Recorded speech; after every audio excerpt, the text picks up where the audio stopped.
Douglas, thanks so much for taking the time to share your insights and lessons with us today. We're particularly interested in hearing about how you became such a resilient person. Where do you get your resilience from? If you're an artist or an actor or an entrepreneur, you just got to keep your head focused on what you're doing and what you're going after and let nothing distract you from achieving that goal. Right? Nothing. Don't worry about your friends. Don't worry about your family. And definitely worrying about what others think about you or your goals or your dreams or whatever you're trying to achieve is absolutely useless. And the moment you allow other people's opinions to persuade you in a way or, steer you, actually take your actions away from your goals, that's when you start to lose confidence and you lose your resilience. I also think it's perfectly fine to suck at something in the beginning. And it's hard for people to understand that, but sucking is part of being good at anything. And a lot of people are just afraid of sucking. I guess that's just one thing I've never been afraid of. I've never been afraid of, making a fool of myself. I think people focus too much on perfection, which is really the enemy of success. Everyone is crap when you come out of the door with anything you're trying to do.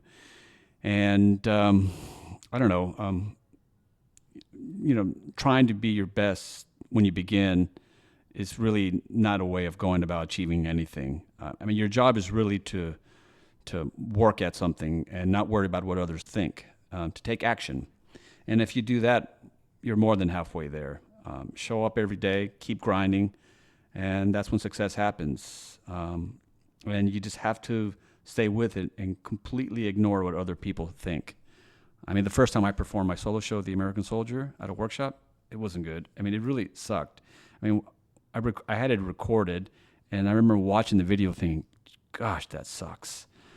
But, I would cringe at every single line. But I forced myself to watch it. I dissected it, and the more times I watched it, the more comfortable I got.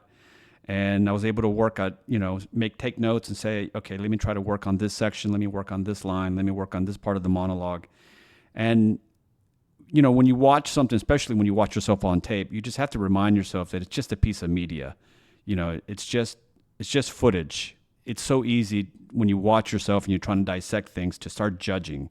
And just don't judge. Just find what works and work on what doesn't work. And little by little, revision by revision, rehearsal to rehearsal, and performance to performance, things improve, and my show improved. It got really good to the point where I got really confident. But you had to suck in the beginning for it to get confident and be comfortable with sucking and then watch the suck, which could probably be harder than sucking. And, at every step of working at it, I developed more confidence. And the thing is, when you're willing to work on your goals eventually go to work on you. The beauty and the beauty of resilience is that it increases with each adversity you confront and overcome. It's like a muscle.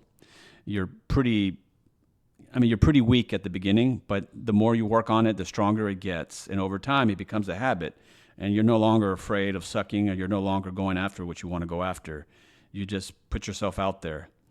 It can definitely be hard, but if you just focus on the goal and ignore what other people think, you're there. I've always said, keep grinding, keep believing, and keep dreaming. And if you do those three things, you keep getting there. You may stumble. You will stumble, in fact, once or twice, maybe 10 times. But if you keep getting up and keep moving forward, that's when you'll develop resilience. And that is, in my definition, resilience at its core. Really powerful.